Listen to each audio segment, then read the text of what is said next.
right, guys, we are back. Welcome back to All Eyes on Me. This is Divinity, your host, and I am interviewing such a special guest that I just met today. Yes. I feel like I already knew you. I know. Social media is weird like that. Yeah. This is Kyla. Say hi, Kyla. Hey, everybody. So she is a professional dancer, and we love that. Yes. Such a hot bitch. Yo, this whole thing. Yes. Thank you.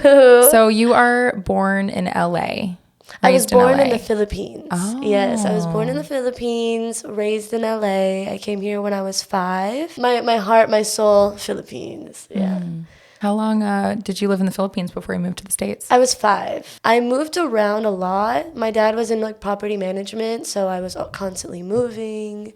So if you're ever in LA, the best LA tour guide right here. I know all the spots. When you say moved a lot, how many schools did you go to? Ooh, let me see. I went to one in Sherman Oaks, one in Claremont, one in Torrance, and that was in high school. Well, I never went to college, so I don't know why I said in high school, but I went to 3 different, what is it called, school districts? But there was quite a few little moves in between. Was that hard to always be the new kid?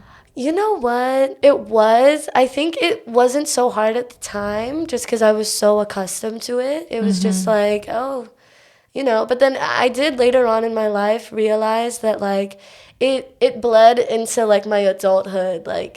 I think I had a hard time really holding on to friends and, having, a good friend relationship, really being there for my friends and expecting my friends to be there for me just because growing up I never really had that, childhood best friend. We grew up together. It was always okay, we're friends for 3 or 4 years. Once I move, nothing. It's hard to kind of keep contact, especially when you're not driving. Or... Yeah, I feel because I also moved around a lot growing up, and I went to 4 elementary schools. Oh, wow. 2 middle schools and 3 high schools. Oh, wow. I was always the new kid. Yeah. And I was so good at making friends and just going up to people fearlessly and be like, do you want to be my friend?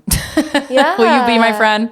Yeah, you learn that because you get lonely, but then it's also it kind of bled into my relationships. Yeah. Where I'm commitment. Commitment is a thing. So I either did too much or I was just not doing enough at all because holding someone in my life was not really something I was really used to. Yeah. And you're in LA and you're a professional dancer. Yeah. Choreographer. Yeah. And this bitch is killing it, you guys. I don't know if you follow her, you should be following her if you're not. She is fucking blowing up right now. This girl has traveled all over the country, all over the world. Yeah. Where have you been? Oh my gosh, I've been quite a few places. Actually, this year, if I go to Australia, I will have traveled to not including Antarctica, I would have traveled to all of the continents. Wow. Yeah, so Australia, hit me up. If you see this, let me know. That's crazy. All for dance? All for dance. Some holiday travel. Yeah. Not that much, but most of it is dance. But the good thing is when I get to go travel to places for dance, it's I'm surrounded by dancers. I'm surrounded by people who understand me. And dancers are always so sweet. And it's a really beautiful community to be in. It is. Especially overseas because, I don't know, I think here in LA, you take advantage of it. Or maybe America in general, you take advantage of how accessible it is, that when you're over there, when I travel, these people are just so grateful to have the chance to be able to dance with people that they see on social media and all of that. So it's really beautiful. It's so beautiful to see somebody that has, had the childhood that you've had, because you and I are very similar. I also had a childhood of no stability, constantly moving, always being the new kid. And then you find yourself in the dance studio and you're just okay. It's a safe space. This is my safe space. Yeah. This is where when I come here, I can just be exactly who I am and I can express myself and I can be around like-minded people who are just as passionate and just as weird, because dancers are a little weird. Oh, yes. We're a little weird. And I was talking to my friend about this the other day, how we are tapped into a different dimension. When you're dancing, you're in the present moment. Yes. So my goal is because I never went to college. So my goal is actually to go to college now that I know what I want to do. I love that. And I want to go for psychology. And Ooh. I found that there's actually like a master's program in dance movement therapy. So it's like, basically it's this study of like body awareness and how it can help you regulate your emotions and when you're going through anxiety, depression, because you know. Yeah, girl, don't I know? and I think it's beautiful because, like, you know how it's a lot more popular for people to like meditate and you know, like listen to their heartbeat and regulate themselves that way. Me, I'm pretty sure I have ADHD and I can't sit still, so meditation just doesn't work for me. Yeah. And then I was like, well, why is dance like, why am I able to like feel that therapy? Why do I feel so present in that moment when I'm literally blacking out when I dance? Yeah. And it's because You black out too? Oh yeah. That's how I feel. Oh yeah. When I dance, I feel like I go into like it's not me anymore. Like Divinity's gone. She's out the fucking door. I don't know who this is, but she's a hot bitch. It's your true self. It's your true self that you're feeling, and your brain is connected with your body. A lot of the times, especially in this day and age of social media and moving, a lot of the times people don't feel their bodies. So that's the most beautiful thing about dance. That's why I do what I do. That's why I want people to be able to have that safe space, that safe haven as well. I love that. It truly saved me. I genuinely think that dance is the art that broke me and saved me at the same time, because there's so many toxic traits about it too, with like eating disorders and, you know, your mindset. You are constantly fighting for perfection when it doesn't exist. On something so vulnerable as well. And you're looking at yourself in the mirror all day. So how can you not end up picking yourself apart or even comparing yourself to other people? Because when I was at the bar, I was in ballet. And so, you know, I'd be at the bar with all these other ballerinas, and I remember when we were all going through puberty and people were hitting puberty at different times. And I was like looking around like, oh, she's still skinny and I'm curvy. And I was like comparing myself. So there's like these ways that dance can totally break you mentally, but then you still want to find yourself back in the studio at the end of the day because it is the art that saves you. It's so beautiful. I love that dance has become more mainstream and appreciated, because, you know, growing up, people never thought of it as like a sport. No one really took it seriously, and that's so true. Now it's like, you guys see what I'm doing. You guys, actually, I had a boyfriend once, an ex, if you're watching this. Just kidding. But if you're watching this and you're an ex, look at me now. Look how hot she is. Look at me now. She's a hot bitch. No, but actually, he, like, this was maybe when I was like 18, 17. This was probably one of the craziest relationships I was in. Yeah. I was just making my name. I was 19 when I first started. My first big like choreography job was I choreographed a world tour for Lil Baby. I'm sorry, what? Yeah, and it was something that just fell into my lap. How old were you? 19? I was 19. I had made just like great connection, like working with another artist named Super Duper Kyle. And then his manager, he came in during one of the rehearsals. I kikied with them. I guess I made a mark, and he was like, "Hey, we're looking for a choreographer and a dancer for Lil Baby." At the same time, I had just, when I was back in LA, I started teaching like heels. Heels was like my passion, like straight out of high school. And my boyfriend only saw like heels dancing as, he was like, you're just like a glorified stripper. You're not that talented. Like, okay, blah, blah, well, blah, blah, strippers blah. are really talented. First of all, so if you call me a glorified stripper, thank you. Bet. Like, you should be paying me. Literally. Like, why aren't you throwing dollars? Yeah. Or 20s. Exactly. And I'm just like, well, first of all, that's not what I do. Like, it's no shame at all. No, but it's the way me. he's like But using it as an insult. As an insult. Like, what you do is not that great. Or not that he's talented. Like, you're not talented, blah, blah, blah, blah. And I'm just like, I'm literally, like, this is, and I was already doing it before the relationship. Whatever. We don't have to get into it. But he definitely was just like, yeah, like what you're doing is not is not important, pretty much. Like, you're not doing anything but shaking your ass.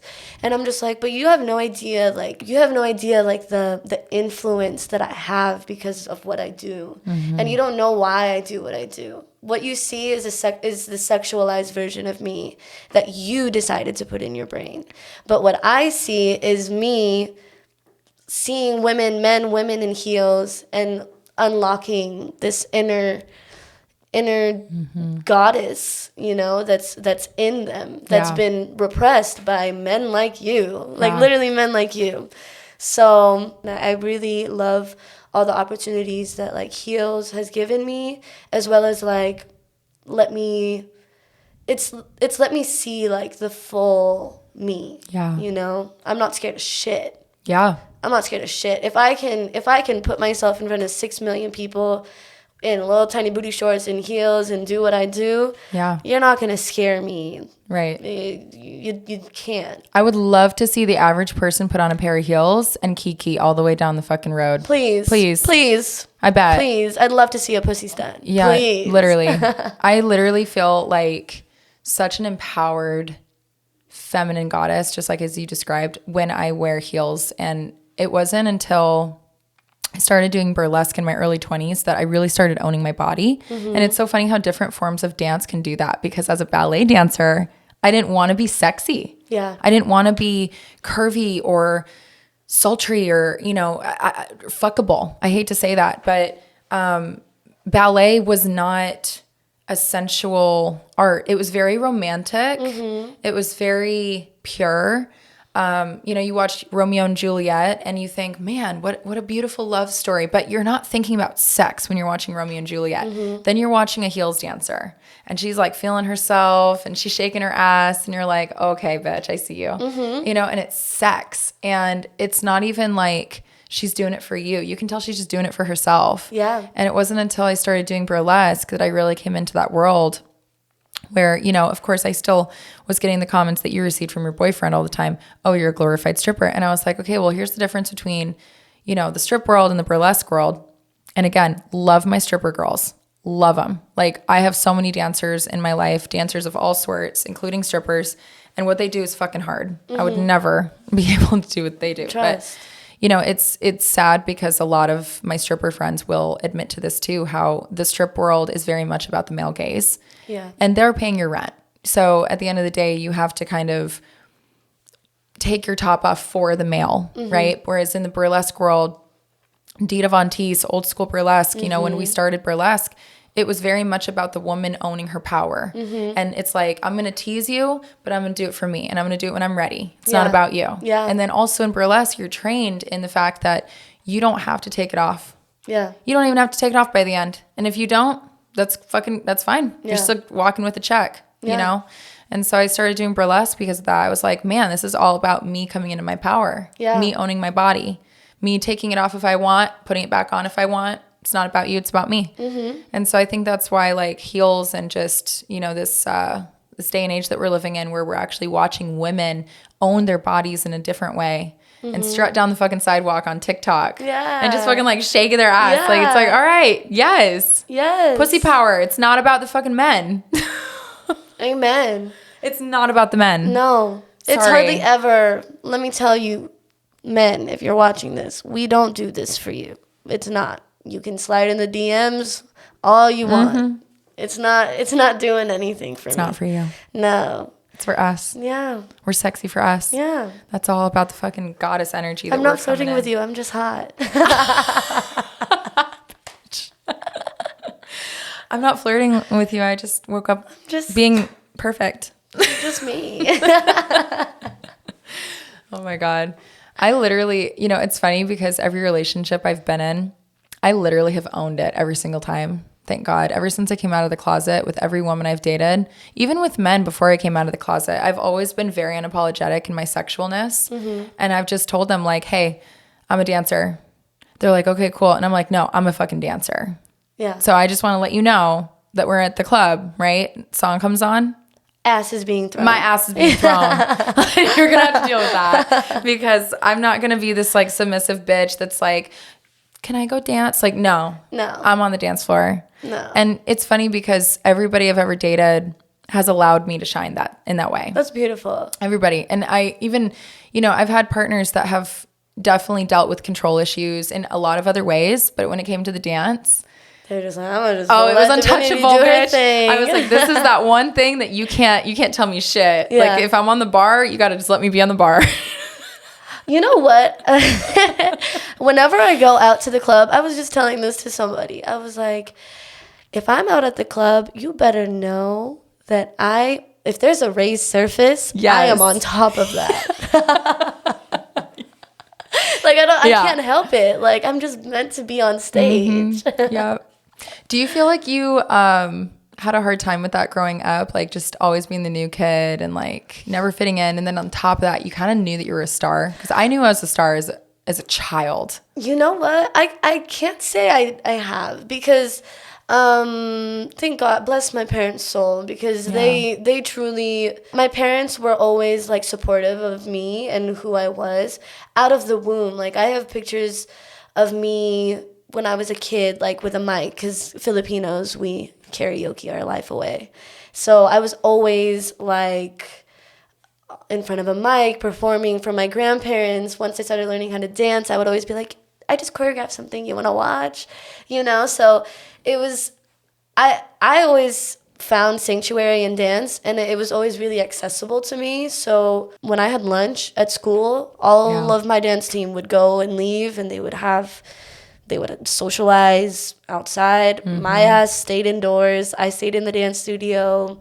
I improv'd, I choreographed, wow. I just danced, because that was the only place where I was like, I don't have to be anything else that I don't want to be. Yeah. And it's not that I didn't like socializing and all of that, but I knew that that's where I wanted to be. We're our own little dance world. Like, I remember that same ex would be, I brought him to a Christmas Who is this party. ex? Oh, you don't want to know. You don't even want to know.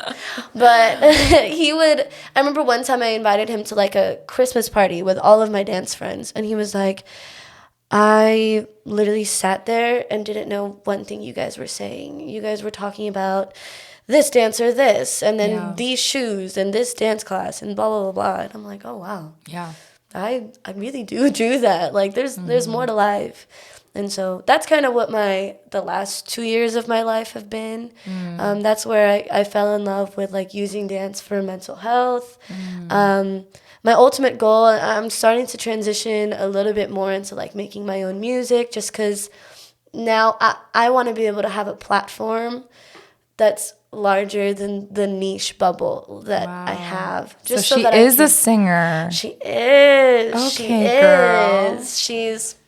She's multi-talented. She's just trying to dabble in a little bit of everything. My goal, and I have it in my phone, it used to be, and I love my dad, don't get me wrong, I changed the verbiage of this note, but I remember one time I'm Filipino, Asian, and it was junior year of high school, like, and everybody was taking their SATs, ACTs, and I didn't take mine. And I told my parents, I was like, I don't want to go to college. Like, I want to dance. Like, I know that this is what I want to do. And my dad was like, you can't change the world doing dance. Like, it was much more of a longer talk, and it wasn't just that, but the basis of it was like, Kyla, you want to change the world, but you're not going to be able to do that with dance. Yeah. And so that was me being petty as a teenager. I was like, this is the day. I literally have like a yearly reminder. I was like, this is the day that my dad said I couldn't change the world. Now the verbiage is, I am going to change the world. And it goes off every year, because that's my ultimate goal, is to change the world in a better way, and to be able to share whatever knowledge that I have, because I'm proud of where I am, and if people could experience the life that I've experienced, then I would be really happy for them. I love, I'm very grateful. I move with gratitude always. It's something I learned recently. But I'm very grateful even for the hard times, because I'm not going to say shit's sweet all the time. I'm not going to say that, life is easy ever. It's not. But I learned to like be really grateful for even the hard times, the times where I'm bawling my eyes out, because that's where I really learn, you know. I don't think people now I'm doing what you just did, bitch. I don't think a lot of people realize how much goes into becoming a professional dancer. And if you are new here, if you have no idea what it's like to be a professional dancer, let me fucking tell you, these girls work their asses off, me included. But that's the thing. I didn't actually go pro like you did. I wanted to. I did for a hot second, and then I transitioned into the beauty world. Mm-hmm. But the training that goes into ballet as well is ridiculous. I mean, it's not my podcast episode. That's for another day. But girl, we'll get into that later. Literally, I'll have her back. But you know, it's crazy because you train your whole fucking life to do this. And as a dancer, how old were you when you started? I started when I was 12. Okay, there we go. Yeah. 12 years old. 12. And you were training all day, every day. Oh, yeah. If you are out of school, you are in the fucking studio. My school got out at 2:45, and I was in the studio at 3:30. That was me. Yeah. Yep. Yeah. Until like 10 o'clock, 11 o'clock at night. And then you're back at school the next morning. Like, when am I doing the whole supposed to thing do all over homework? again. 6 a.m. Yep. Or you're like waiting on the sidelines on a Saturday morning while you're rehearsing, and you're doing your schoolwork while all the other dancers are going and you're flip-flopping. It was so stressful because, like, you know, especially growing up in honestly a poor family, like my family also put that pressure on me, where it was like, all of our money is going into this. Yeah. So, same. You know, a lot of dancers have that kind of background where their families didn't have the money, but they knew that their kid wanted to dance. And so they poured everything they had into it. And it's an art form, and it's also an athletic, and it's so fucking expensive. It's so expensive. On top of like, it's so I don't expensive. know if you ever did like, I was like a competition yeah. dancer when I was a kid. So you have 10 dances for the competition season. You have to pay for all of the choreography. You have to pay for, then you have your solos. You have to pay competition fees, those bedazzled costumes, the rhinestones. Did you use everything. What is it? E6000? E6000? Oh, yeah. That glue. was my best friend. Yes, that was like the glue that dancers used to put their rhinestones on. Crayons to put the rhinestones on. Yeah. I know all the tricks. Yeah. Yes. That's the thing, as a dancer, it's not just about dance. And I think that's why dancers are a little bit of a cult. Because we have this like ego that we know how to do so many things that a lot of people don't. We know how to sew. We know how to knit. We know how to rhinestone our clothes. I was a makeup artist at 13. There you go. Yeah. There you go. I was doing my own makeup because my mom had to work, you know. My parents both had to work. So sometimes competitions would be on like a weekday, like Fridays, Thursdays, Fridays.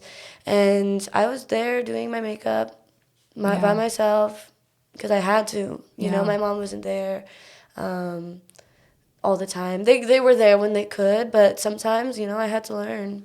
You have to. Yeah. It's part of the game.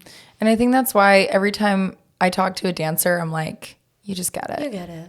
Because you do it all. You get it. And then people are like, how come you've been in dance and now all of a sudden you're singing and you're doing all this other shit? And it's like, because that's what dancers do. Because I can. Yeah. Yeah. I think also it goes back to what I was saying earlier about like just being so aware of your body.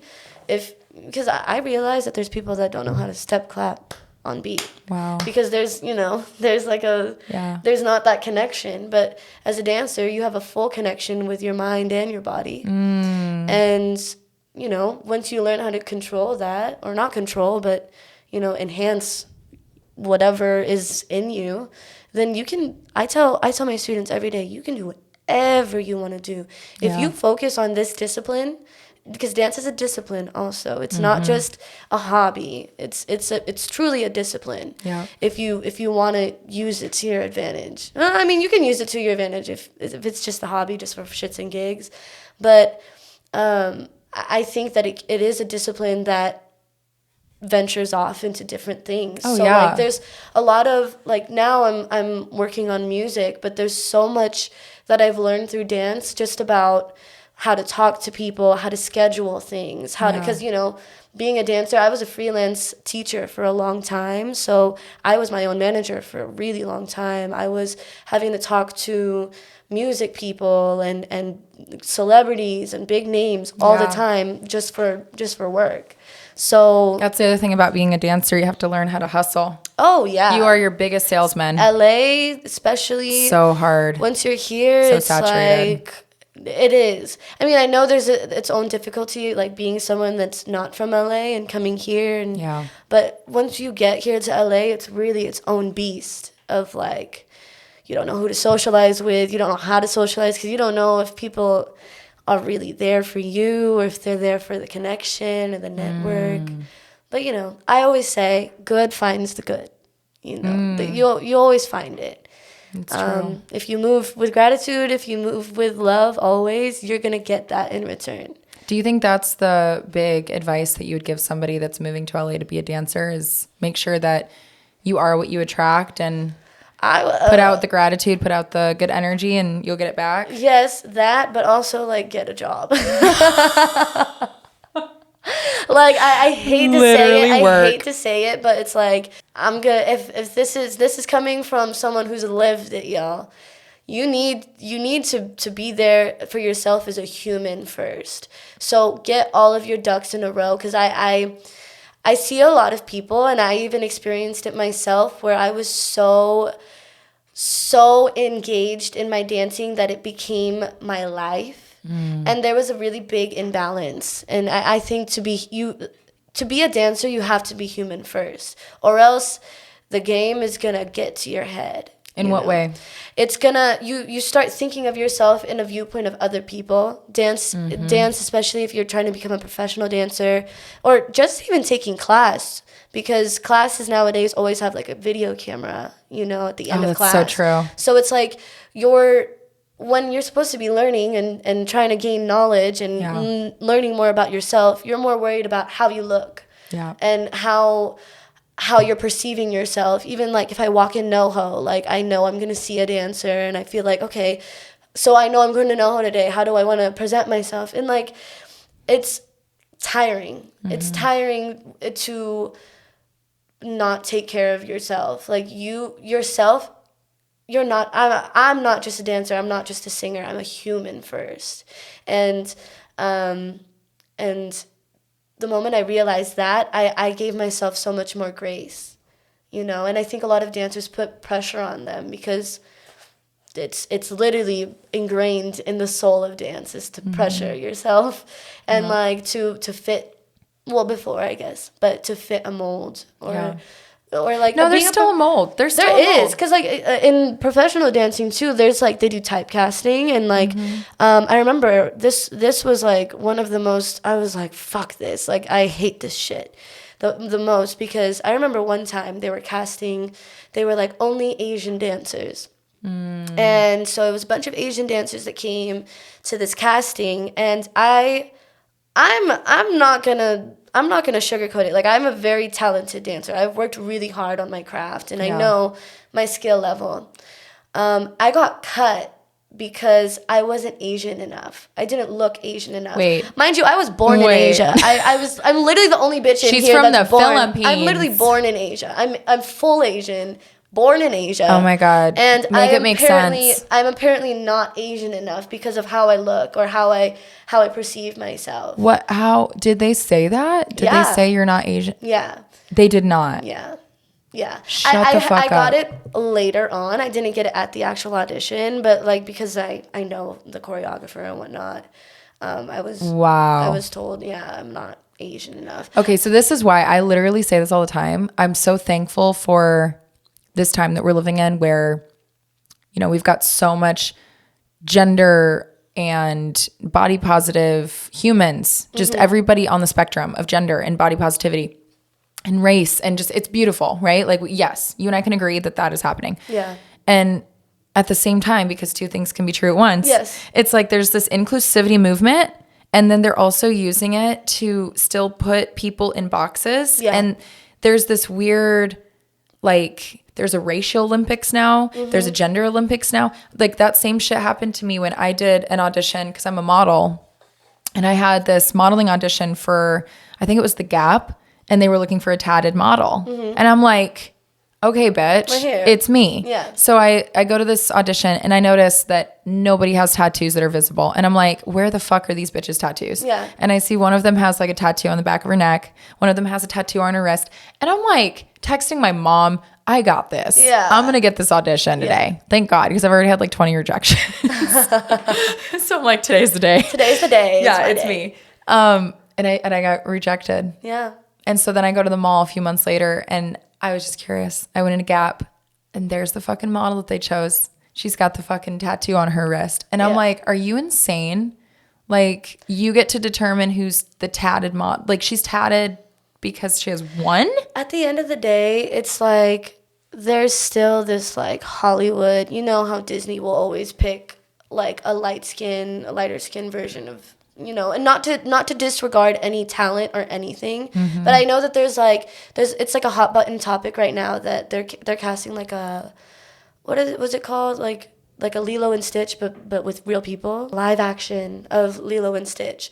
And I guess like the older sister is like a lighter skin, like Hawaiian person, and a lot of like indigenous Hawaiian people are like not to disregard her talent at all or whatever, but that's not what we look like. Like that's not what the majority of us look like. And darker people, I understand fully, because in my culture, it's people bleach their skin all the time. I went home and they were telling me to bleach my skin. Wow. Or they were just sexualizing me for being brown, so I couldn't win. But it's like, this is what we look like. This is the end, and we're always losing something to like a lighter skin counterpart. So you know, it's that Disney of like what they think is like marketable, you know. I can't. And it's just ridiculous, because like it's hard, because like I never had someone that looked like me in media growing up. No. You know, so like I grew up like We didn't have any Disney princesses that looked like you. No, not one. Know. And I remember fucked. like the movie that I loved the most was the Cinderella with Brandy. Because to me, I was just like, that's a brown person as a princess. Like, that's so beautiful. But she wasn't Filipino, you know.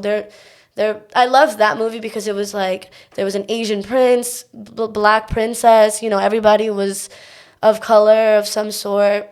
And it was beautiful, because that's the closest I got to feeling like, oh, I can make it. Yeah. You know, and that's also a big reason why I want to have the platform and like get more out of dance and into like normal world, because I want to be that person for the girls in Malolos, Bulacan. I come from a very small like province in the Philippines called Atlag, Malolos, Bulacan. And like everybody knew each other in Malolos. Like my mom, my dad, they met in church, because there was only one church at that time, maybe like 20 years ago. So everybody knew each other. It was beautiful, and like I statistically I shouldn't be here. You know, I shouldn't be on a camera. I shouldn't be traveling the world. I shouldn't be doing what I'm doing. But I am.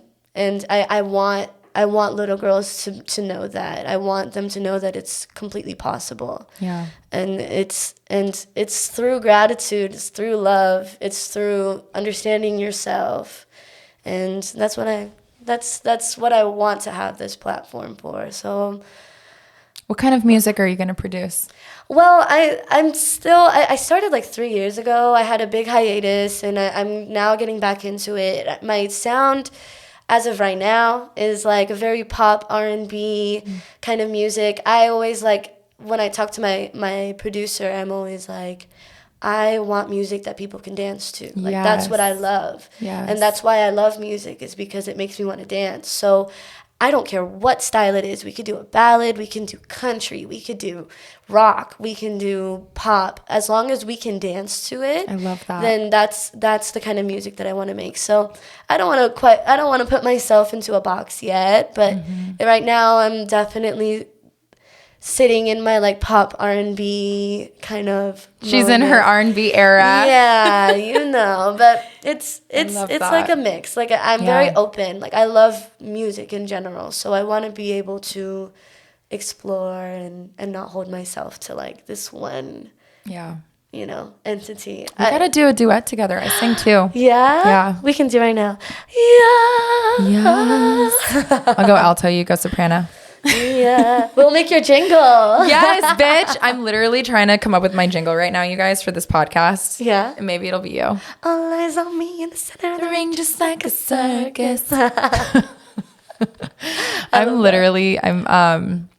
I'm so happy that you came to me today for hair because I'm literally so inspired by you. I've been following you for a minute, and I didn't even tell you this when you sat in my chair earlier, but I have been watching your shit for like 2 years. Oh my god. Like nonstop. And I had this moment where I was like, I don't want to come off as like a weirdo where I'm just like liking every single one of her videos, but love you. Thank you. Like you're so good. Thank you. You're I really so good. appreciate that. You're so special. And don't ever, I know that it's easy to get discouraged because the dance world and just like there's so much competition. There's so many people that want what you have. Just keep fucking going. Oh yeah. You're doing it. Thank you. And sometimes it's going to feel like it's not enough, but like, let me be the one to remind you, you're killing it at 24. Thank you. Like, I really appreciate 24, that. girl. It's like I don't even know how to like take a compliment. I'm like, I know, isn't it weird? Because do you ever feel like in LA it's like people can't compliment each other? Like people don't know how. I know. I've noticed that. And it's like weird. Like I'm always like, oh, you look pretty today. Like, like you people take it like, they're like, do you mean that? Because it's kind of like fake energy out here. Yeah. Like people say that it's like the Regina George thing. Like, Yeah. oh, I love your bracelet. Where'd you get it? Yeah. That's the fuggliest bracelet ever. Yeah. That's LA. Yo, we need to stop doing that. Yeah. We need to normalize just like knowing that there's more than enough room at the top. It comes back to competition. Yeah. And I'm a Midwest girl. Yeah. Like I love the fact that I don't even know if Midwest is the right word for it, but I'm from Colorado. Yeah. I don't fit in here. Like I always say I've got, Colorado energy. Or no, that's not it. I've got New York energy, Colorado Like soul. I don't know, just community. Like, I'm LA vibes. Yeah. You know what I mean? Like I Chill, look LA. hardworking. Yeah. But also just. Look LA, sound like New York, heart of Colorado. Yeah. And I always give people, just the most. The most. And I've always been that way. I always will be. And I've been burned by too many people. And I totally should be calloused by now and just be like, oh, everybody sucks. But that's why I started this podcast, because I don't feel like people compliment each other enough. No. And I don't feel like artists do either, because we're not in competition. I want you to win too. Yeah. Truly. Yeah. I want you to fucking win. That's why I wanted to create this platform, so that people like you could actually push your shit more, and know that there are people out there that are so inspired by you that are on your level. That's the tea, is like knowing that there are people out there that you see at eye level that they're not trying to compete with you. Yeah. They want to actually help you win. Yeah. And get there. Yeah. And I think that's something that in LA, like we do lack a little bit. A little bit, but a little bit. The more fully. the good people find each other, the more we can. There's just more spread. of us. Yeah, I have faith. I think that there's a lot of movement in LA, and hopefully it's for the better. You never know. It goes like this. Yeah. But this is a beautiful platform, and you're a beautiful person. I'm so happy that I got to meet you today, because it's like I think I've been following you ever since you first reached out to me like a few years back, and I've just loved like everything. Like I literally like feel like I already knew you.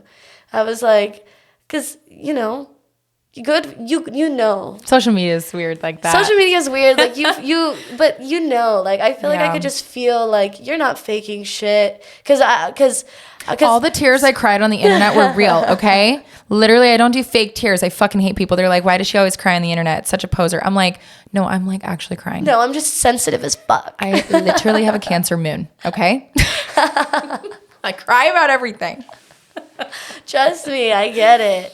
I wish I cried more. Like I'm so like, but I've been learning to just let it go, girl. Sometimes let like it cry. Once a month, I'll do like a gnarly ball. I have a cry playlist I'll send to you. Yeah? It literally makes you cry. Let me, please. It's like all the old contemporary songs. Yes. Yeah. It's like, oh God, it's like Birdie. Yeah. Yeah. this music. Skinny love. Yes. It's giving Bon Iver. Oh yeah. Just makes you want to cry. Oh yeah. Always. What's next for you? Like, what's your top 3 goals right now that you're working on other than music? My top 3 goals. Well, I mean, I'm working a lot. I'm doing a lot of like touring and teaching. But that's not to say it's the only reason why I do it, but my goal is to go to school. Like, I really want to go to school eventually, and start just focusing on myself. Because I think a lot of what I've been doing in the last couple of years of being in LA, being a dance teacher, is like helping others, you know? And I think that in order for me to help others, like, I need to grow as well. And I realize now that I can't do it all at once, you know? So I want to take time, save my money to like be able to go to school, do the psychology program, and like really focus on myself and what I want to do in the next couple of years. Music's not cheap either, so It's not, you know, but that's the goal. Music, psychology, going to school, and just, I don't know, being more happy.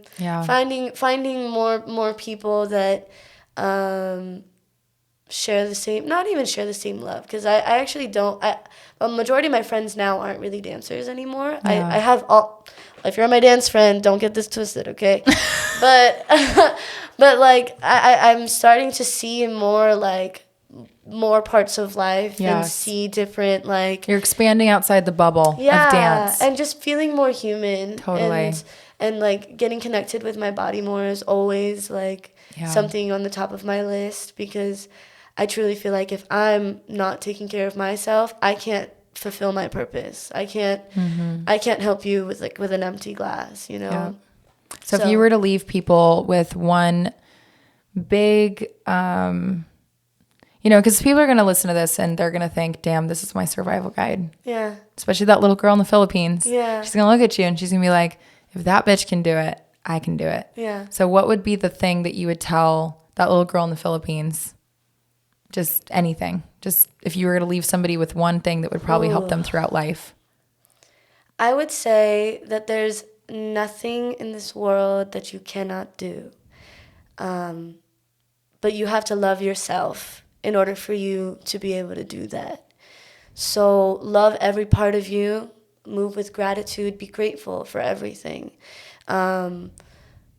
Because gratitude, I'm a big spiritual believer, so gratitude is the way that you can get what you want, you know? I don't know if that's, I'm usually more eloquent with my words, but that's what I would say is move with gratitude, move with love always, and find that love within yourself. No, I love that. Honestly, moving with gratitude is something that I learned recently too. And it is so easy to feel like you're not doing enough, especially as a dancer and just an artist in general. Yeah. You know, you're the first one to criticize your work. I look at stuff that I post online and then I go back and I look at it and I'm like, that's cringy. I wonder how people think about that. I wonder what that looks like to the outside. And I go down this rabbit hole of like, wow, I really fucking care what other people think in this moment. And I shouldn't. Yeah. Because I gotta remember that I dance for me. I create for me. And the people that are supposed to connect with you, they will. Yes. You know, like you don't have to worry about everybody. Yep. Because not everybody's going to like you. And that's point blank period. And you don't want everybody to like you. No, you don't. You just want the right people. And the right people will always come if you yourself are being true, you know? Dance like no one is watching. Exactly. That's the vibe. Yeah, exactly. Where can we find you on your social channels? You can find me. My name is Kyla_Fajardo on all of my platforms. I'm on YouTube, TikTok, Instagram. I might make a Twitter. I don't know, but I'm going back and forth on Twitter. I'm like, All right, you guys. Well, thank you so much for being here. Yes, thank you for so having beautiful. me. And you guys, if you want to look at her stuff, make sure you follow her. Make sure you support her. She will be releasing music soon, so check her out on Spotify. And you can find me at Divinity Ray on Instagram and TikTok and YouTube. And this is All Eyes on Me podcast. And if you want more episodes like this, make sure you hit the like and subscribe button down below for the next episode. And we will see you later. Yes. Love you guys.